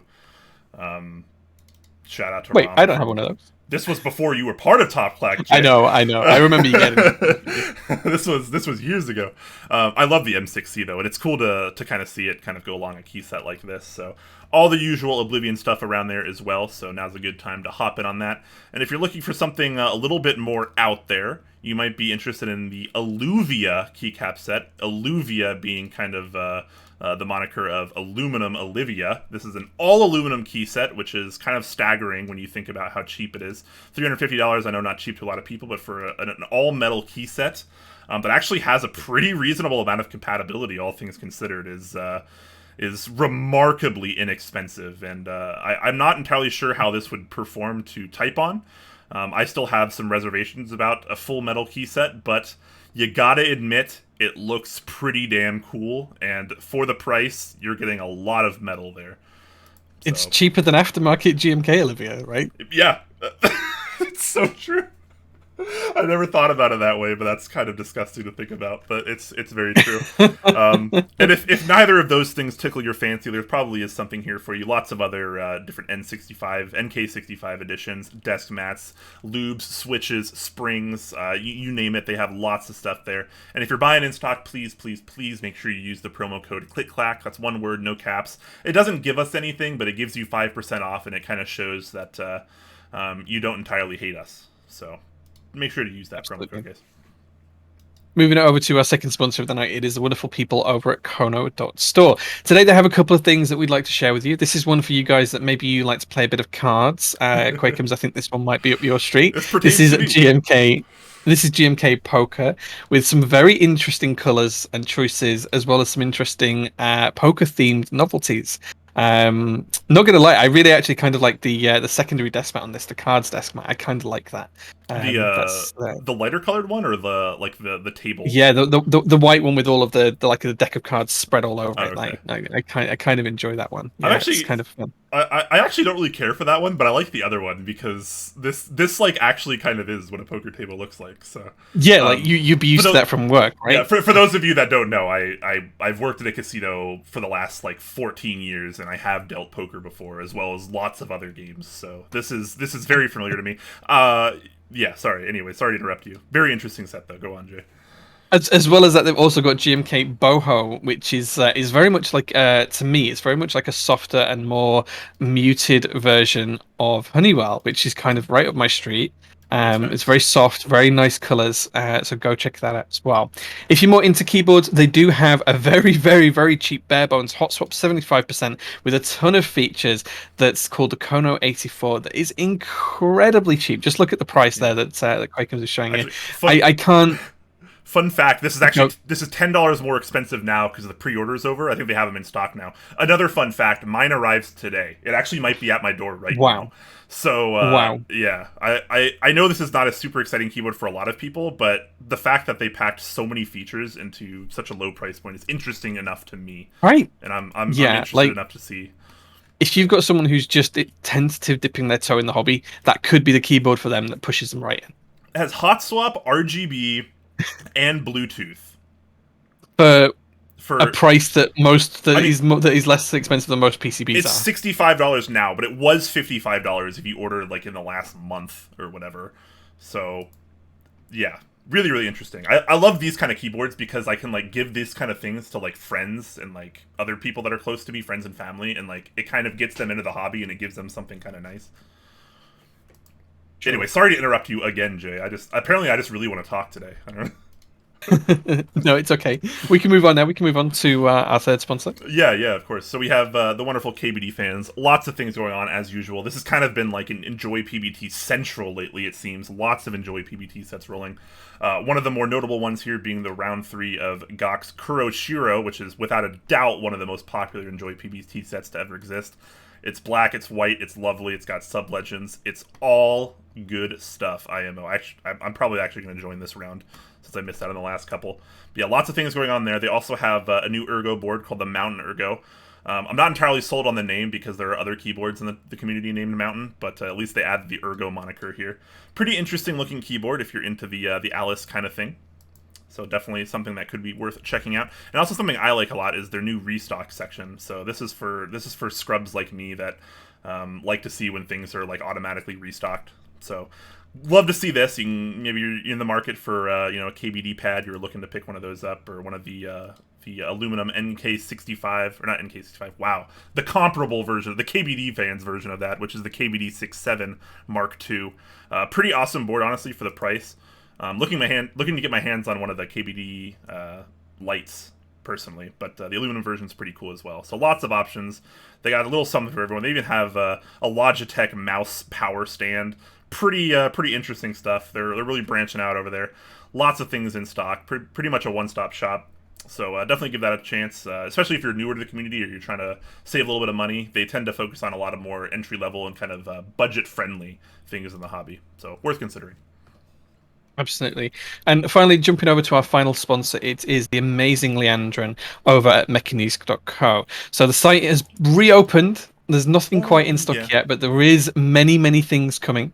And I don't know about you, Brian, but I got a care package in the post I from did too. Leandrin just this week.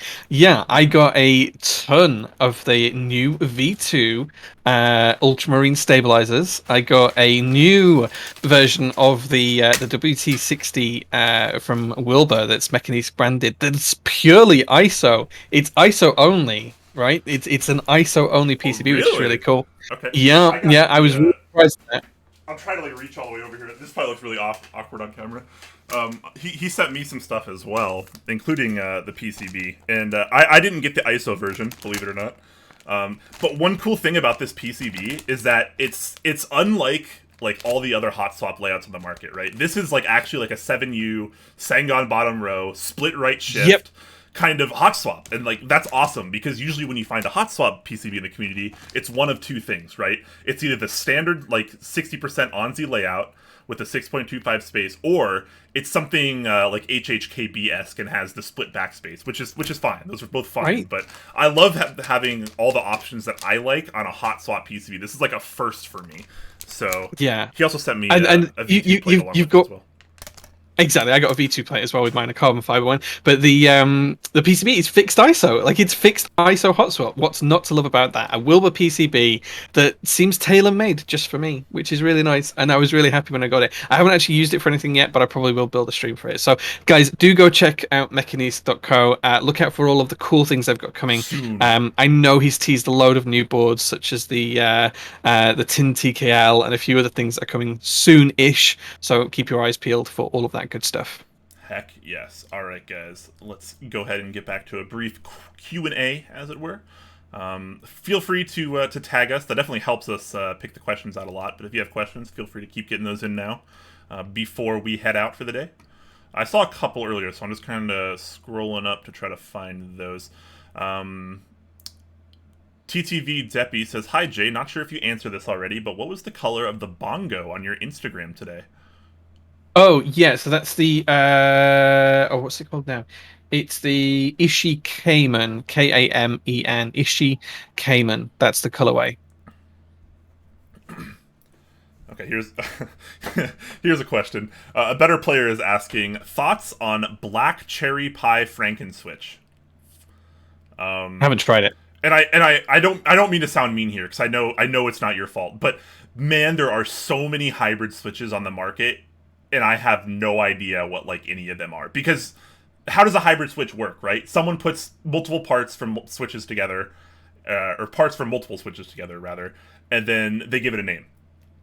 And if you're not there to like see what the name is, or like it's some, because a lot of this happens in like a Discord server, right?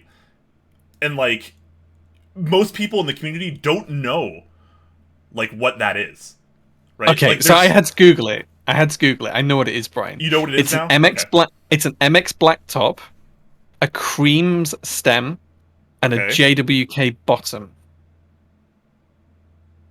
JWK bottom, cream stem, cherry MX black top. Yeah, and apparently you can do a tactile version by using a blueberry stem. Okay, let me get this straight. Let me get this just let me preface this real quick. I love that people do this. I think it's great that people try new things. Hybrid switches, Franken switches, I think it's great. I mean, that's how we got things like the Zonda, which in my eyes was actually kind of one of the first Franken switches that started kicking along. A lot of people will argue things like Panda Clears and Ergo Clears were the first Franken switches. To me, a spring swap doesn't constitute a new hybrid switch. Otherwise, every switch that you spring swap is going to be a hybrid switch, right? So to me, Sure. I don't think just a spring swap is enough to constitute a hybrid switch. I really think you need to start switching bottoms, tops, and stems to really kind of Bring back the Xander Pandelios debate of 2017, Oh please. God, please no. Anyways, I really do think that's awesome. People experimenting, it's science, right? It's community science, and we have to figure out ways to make switches better because we're still using the same design and footprint from 40, 50 years ago that Cherry came up with, whatever, in the 70s. Right? It works. It works for us. Don't get me wrong, but like there are only so many ways you could rehash the same exact design. Eventually we're not going to have anything like new to feel really in this particular footprint. Sure. So I do think that Franken switches, making these hybrid configurations is very important because they are oftentimes how you come up with something that feels new or sounds new or looks new without actually having a new switch. This is how we got things like the Holy Panda, which of course started a trend for a lot of other Franken switches as well. I think that's a very good thing, but it's just impossible to keep up with because there are people doing this kind of thing like every day, and they're giving them random names, and so like people are like, how did you feel about the the purple hurricane dragon clear, and I'm like, what is that? Like, I don't know. I like, you just slap a bunch of buzzwords on it, and it's cool. I like buzzword names as much as the next guy, but the reality is I don't know what any of these things are unless they're explained to me, and in which case, by and large, unless they catch on, you're gonna have to explain the name, right? So it's almost like you say the name of the Switch, which you name it for convenience. You name it so people know what it is, but nobody knows what it is anyways. So people have to ask, and then you have to explain to them what the name. So you're not actually saving any time or effort, right? I get it though. I get it, and I'm not trying to be mean about this, but I cherry pie Franken-Switch. I don't know, man. I don't know what that is. Maybe I'll try it at one point. But there's infinite combinations, right? Franken-Switches are, you go to infinity. There's so many normal switches now. You can take parts from any of those and combine them, and you have effectively limitless options, right? So Yeah. I'll never know what most of these are because people take 2 or 3 or 4 parts from different switches and they give it a name, and then it makes sense to them and like their circle of friends that was there to experience the birthing of this new hybrid Franken switch, but I wasn't. So like you say that name to me and I'm just like I don't know. There's my rant for the day. Sorry, guys. No, it's a difficult one because it is cool to try all of the different switches, but like, yeah, I'd never heard of them, and I come across so many different switches that it's almost impossible for me to remember everything. So, Yeah, yeah, that sounds fine, right? I mean, cream stem, sure. Cherry top, that's always popular. That's been a popular option. The JWK bottom, there's a lot of JWK bottoms now. There's at least 3 or 4 or 5 like plastic composition variants. Let alone tactile versus linear versus clicky or whatever. But yeah. So I don't know. I've never tried the cherry pie Franken switch, black cherry pie. Sorry. Um, I it sounds fine. Most Franken switches sound fine. yeah, I'm sure it'll be fine. Yeah, I don't know. Steelwind says the M6C looks cool, but not at that price. I mean, $130 is pretty reasonable for that. I mean, the high end like premium macro pads or num pads like that, like they're usually between $100 and $150. That's really not that uncommon. yeah, I think it this seems like is it's not cheap, right? But it's an enthusiast grade product at an enthusiast grade price. It's not. It's certainly not the that's cheapest. well put. Yeah, it's a high end product, and you're gonna pay a little bit for that. And some people are okay with that, and some people aren't, and that's totally fine either way. Depleted For sure. Vespine says, question for both. What is the one key you think should exist and be standard in all keyboards? Mod or alpha, be creative. Alright, so what's the one keyboard we effectively need to see on everything, because it's just that important? Yeah, what's the key that's missing from every keyboard that we could add? Well, I it's not feel that it's like, missing, right? It's that or yeah, it it's could be on some larger keyboards, but it's not on it's some one smaller key you ones think or should whatever. Yeah. exist and be standard on all keyboards. So is that a keyboard that doesn't? Is that a key that doesn't currently exist? Is that what the question is entailing? Yeah, I think that's how I'm interpreting it. And I think for me, you can do a lot of the functions through QMK or VIA or whatever you want to use. But I think for me, it would be a key that you tap it once and it copies, and you tap it twice and it pastes. That's something that I put into nearly every key map that I have using tap dance on Yeah, QMK, great because I use feature. it an awful lot. So I think if that was standard, I think that'd be pretty good. That's my answer. Okay, he follows up and says a currently non-existing key. Yes. So Okay, yeah. So yeah, see, my answer still stands. Yeah. I guess so. See, I have a funny that I'm bringing out my M6C now. I actually have my M6C set up to. I think I have some I have arrow keys or volume controls. I can't remember, but these two are actually copy paste. So I just copy paste. Sure. Yeah. Um, so that's always been convenient for me. So I've had dedicated copy paste for a while now. But I guess standard on all Man. keyboards. Oh man, copy I've paste is a forgotten big how one, good I that macro guess. pad But looked. it's beautiful, man. I need to clean that. I tried to Like clean that up finish recently, looks so but good. it's yeah. This is a one of. I think there's like only 2 or 3 of this color. This was like a special top clack project. Once we kind of changed our, once we kind of settled on a colorway, this was kind of our blue. So I it's like it. absolutely stunning in person. Yeah, I love it. Um, but sheesh, yeah. Anyway, God, I don't know. Copy paste. That's a good one. That's a really good one. I don't know. I feel like I'm not a very good typist. Like I feel like people like use keyboards for their jobs. They need this and that. I'm not that. I just need alphanumerics and like mods, right? Like there's nothing There's like no particular key I feel like I need that should be standard on all keyboards. And as much as I'm trying to be creative and come up with something, I'm just not always a very creative person. I gotta be honest. Um, yeah, the copy paste is good, but I I'm don't sure you can know. think of something. I uh, I don't know. I should be able to press a button and it should make tea for me. That's what should happen. No. That should be Hey, we can make that happen. that's We can make that work. that should be standard on all keyboards. I should press a button and 5 minutes later I should have a nice cup of tea. There you go. We can do that. He said be I'm sure we creative. can come up with That's my something. creativeness. Okay, okay. I think we can come up with something that will do that. Yeah. Or a button that I tap on my keyboard that summons my Tesla. That summons. That's probably doable as well because that's like a normal feature for Teslas, right? Like on your Yeah, you can do it through the in app. your Yeah, the but app, yeah. like, Like I wonder if I could create like an if this then that rule that did it. yeah, yeah, like a macro almost, yeah. Yeah. I, I, I think you got to try that. I mean, did you get It hasn't arrived yet. No, it's Okay, my Tesla's on order, but it hasn't arrived yet. okay, okay. But Sultan of Sleep, another first-time chatter. Glad to have you here. Says I just got my first vintage board, Dell AT101W. That's a classic. That's a common, nice. popular one. Yeah. The Alps, Black Alps, though, yeah. yeah. The Alps, though, I do enjoy the feel of are very inconsistent. Would lubing help solve that, or would it be better to cherry pick and make a new board? There's a lot of ways to go about this, and I'm sure Jay can certainly touch on several of them, being an Alps lover himself. Yeah, so the beauty of Alps is you don't actually have to desolder the boards, give them a clean lube because they're amazing, and you can just open them using a special tool. So there's like a three-pronged trident tool that you can get, which will open up your Alps. All you need to do is take the switches, the keycaps off the switches, and you can use this tool and you can open up the switches. I suspect just because of the age of the boards and the fact that Alps are very, very susceptible to dust infiltrating inside the switch, that you just need to give them a clean, and it'll be significantly more consistent once you've done that. If you do want to lube it, there are loads of different ways of lubing them.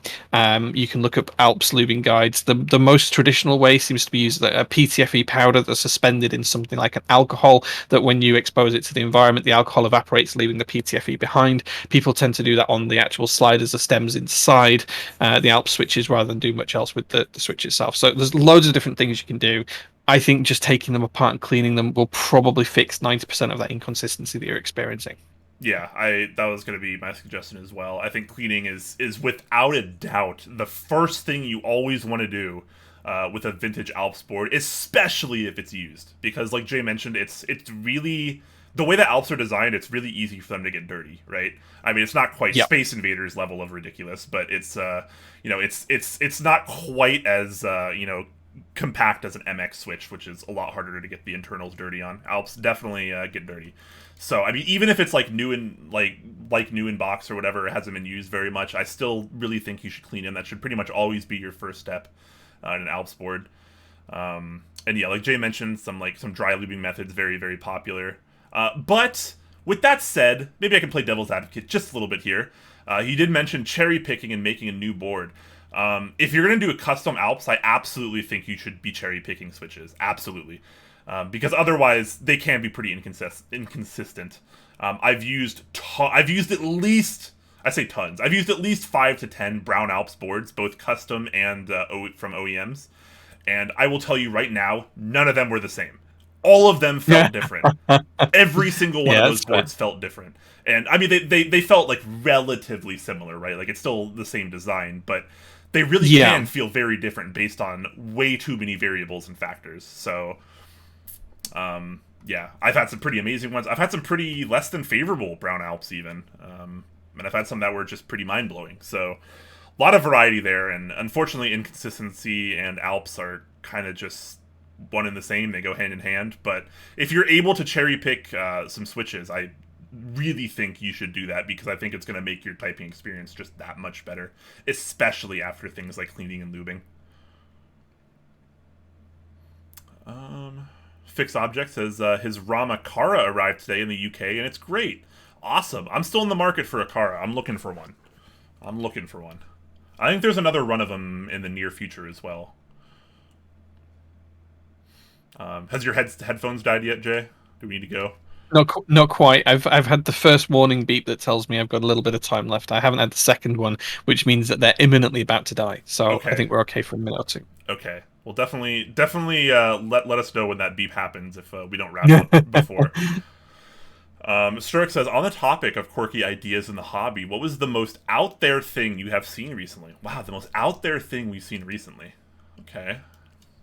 The most out there thing that I've seen recently. Oh man. I feel like I don't mean to be mean, but I feel like I haven't really seen like crazy levels of innovation in the places that I've been looking, at least, and maybe I'm just looking in the wrong places. But I've seen some really, really crazy designs in terms of how things fit together. I think Gion Works is doing Um, a lot of really interesting things. yeah, Gion's a really nice guy as well. Like I chat to him relatively frequently. I'm using my F18X that he sent me. I sent him a JO2. He sent me an F18X, and that board has not left my desk since I built it. I love it that much. Man, I one of these days I'm gonna try one out. I'm gonna try for the Frog Mini when that comes out as well. I feel like Oh, nice. I haven't built or used or even seen in person yet a Gion Works board because I feel like a lot of the popularity came throughout the pandemic. Sure. So I mean Yeah. I straight up haven't even seen one yet. So I'm very much looking forward to my first GenWorks board. I was lucky enough to be invited to get one of the streamer Frog TKLs, so I managed to pick one of those up, which was basically a slightly Nice. discounted price, but less Yeah. choice in terms of options, which was nice. So I'm excited for that. That's that. I went for the black F13 wing keyless version, so excited for that to turn up. Yeah. I thought about trying to get into the Frog TKL group buy, but I don't think I want more TKLs. I think I need to really have a hard limit on TKLs that I have because the reality is I don't really care for using TKLs.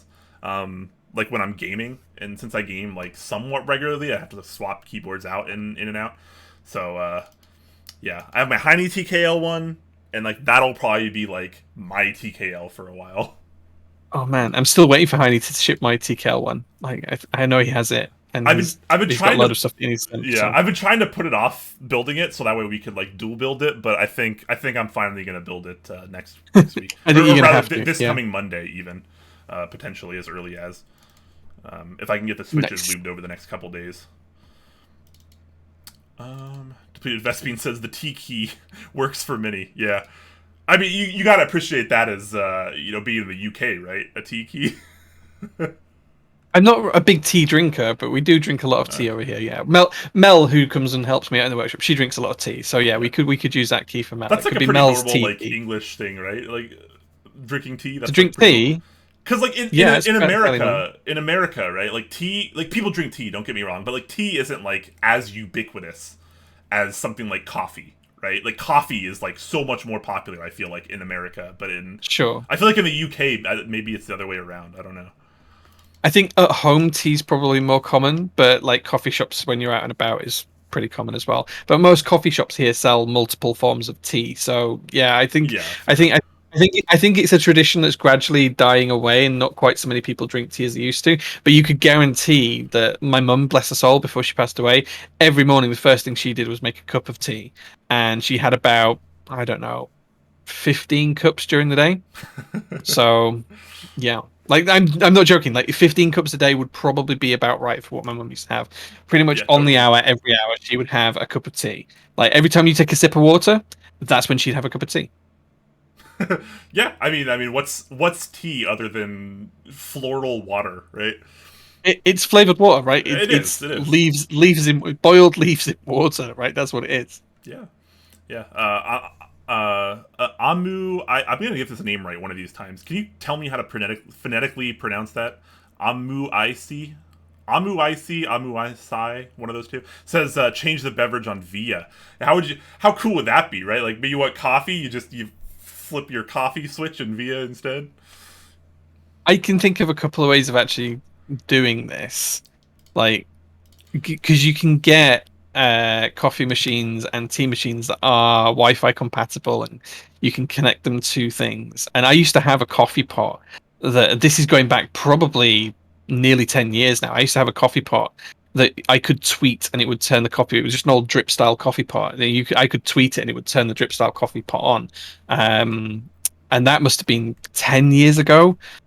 I guess something like that. So like I can actually, I think this is doable. Like this is pretty easy. This isn't it's not even hard. Like to have two different machines, one that makes tea, one that makes coffee, a key on your keyboard that sends the command that you can flip in via that changes the command from tea to coffee, and it just triggers that machine. Like there's a few different ways you can do it. Like this is absolutely 100% achievable by spending a little bit of money and a little bit of time getting it working. Like this is achievable.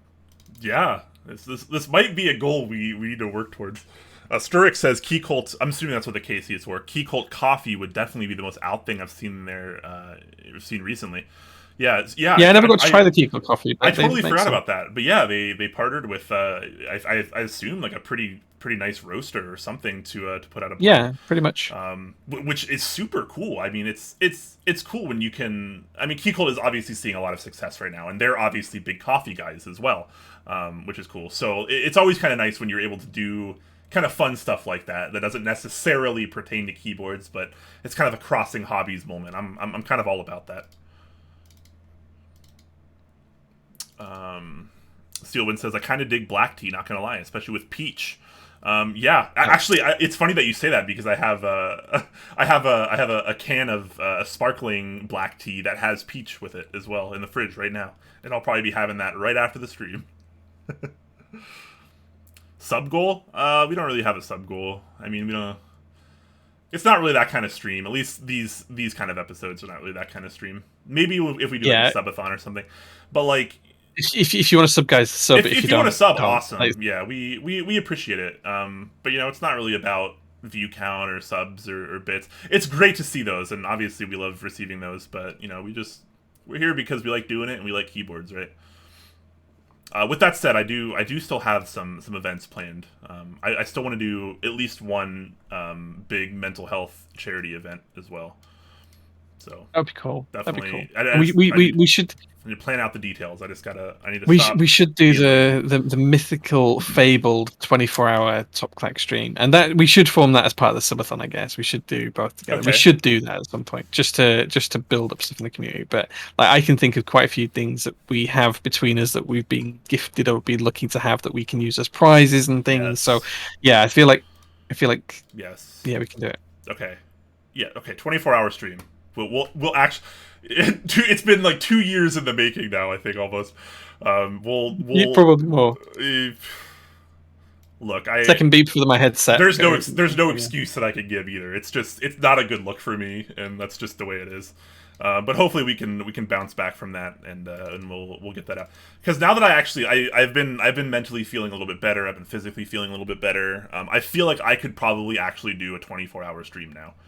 Whereas Yeah. a year or two ago, that honestly might not have been the case. I might not have been at least mentally in the best place to do something like that. My constitution, not terribly high. 24-hour stream seems like pretty hard and intense for me. I watch a lot of other There's two of streamers us that that do it, and I'm just like, I don't know how you do we can this. spread it. But We can yeah, spread it between us. Two if of we us. Like if we we can do this. if we do like two 12-hour shifts, I feel like that could definitely be a lot easier and a lot more reasonable. Yeah, and I can do some stuff in the workshop, and I can show some cool stuff, and I can just do my job, and people can see me, and you can do some keyboard stuff, and we can mix and match, and Yeah, we can absolutely 100% we can do it. yeah. 100%. It'll just be riddled with giveaways. Hue, oh no, Hue says 24-hour stream when the TC wiki launches. I'm just gonna bang my head against my freshly built Iron 165. There you go. There you go. Right, my headphones have done the Okay, second beep. I think I So we think need to. yeah, I think we're just about to reach the 2-hour mark. I think that's as good a time as any to roll out. So I'm gonna look for someone to raid here as we wrap up the stream. So thank you all guys so much for watching. We very, very much appreciate it. You guys are super awesome. I thought today's episode went really well. Had a lot of fantastic chat interaction and conversation within chat, which is pretty awesome to see. So thank you guys so much for showing up. Stick around. We're going to find someone to raid. I'm looking right now. I see. And if you want to continue the conversation, guys, as well, you can join the Discord below and you can come and chat to us and hang out in the Top Clack Discord. You can catch up on all of our old videos on YouTube. The links are below as well. There is a very seldom used Insta account if you're interested in that as well. There's some good pictures on there, actually, but we don't use it as often as we used Look, to. I that Yeah, Instagram actually, that's something I'm gonna try to be more active on as well. As of the last couple days ago, I've been thinking about that and I've been trying to think about like where I can Did go I take see a pictures. secret secondary Quakems account the other day? What? I don't know. Did you? That's a little worrying. Is there Yeah, like someone? I have a personal yeah, I account, but I don't use that either. That sees even less use than the Top Clack account. So um hopefully, hopefully not. maybe it's just someone using the name Quakems as well. But I had someone follow me the other day that was like Quakems Q&A or FAQ or something like that. Quakems in 3 letters anyway. I thought it might have just been you. Hmm. You should find out. You should find that account and let me know after the stream because now I'm curious. I guarantee Yeah, you it's I not will. me. So, so that's exciting. Quakems Ego. There you go. Quakems Oh, Ego. oh. Okay. That is not me. However, I do know who that is. That is a joke account from many years ago. I didn't realize that was still even a live active account. There's no way he's still Yeah, doing stuff. it literally followed me yesterday. How old is the most recent post? This is kind of a this 15 hours ago. There you go. wow, interesting. That's so funny. So the owner of that account is actually a friend of mine. Someone I hadn't talked to for probably like a year or two in the community until more recently. He messaged me and I was like, oh hey, and we kind of did some catching up. So that's kind of interesting. No, that's totally fine. That I approve that account. At least up till now. I don't know what else he has planned, but he's a nice, Oh my gosh. he's a super nice guy. And there's a lot of like joke memes from years ago on that. So it started Yeah, as a meme. I'm going through them.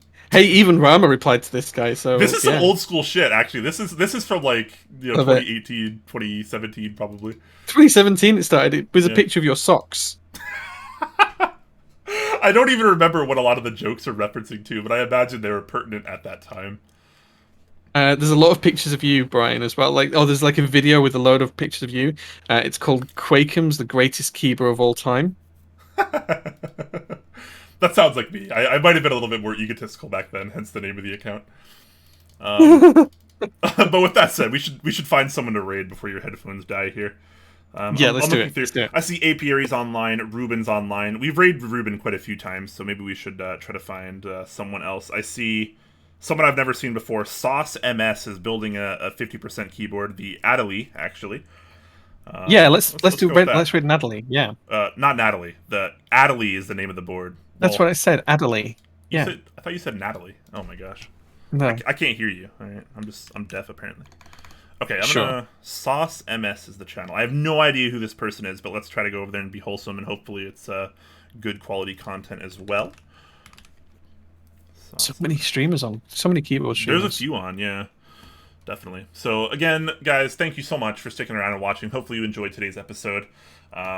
Of course, tune in at next week, same time, same place. I'm sure we'll have some more fun stuff, more conversation going on then. You can also catch me on Monday at 4 p.m. Pacific. I'll be live this Monday, 4 p.m. Pacific, for another Mental Health Monday.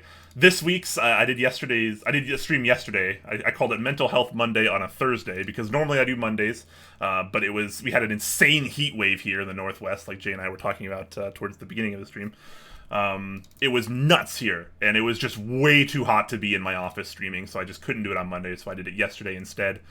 But hopefully starting next week, next Monday, we'll be back on just the Mondays, so tune in then, be good times, and I'm gonna go ahead and start this raid, guys. Let's go ahead and go over here and let's say something nice. Try to brighten some people's days, because we need more of that.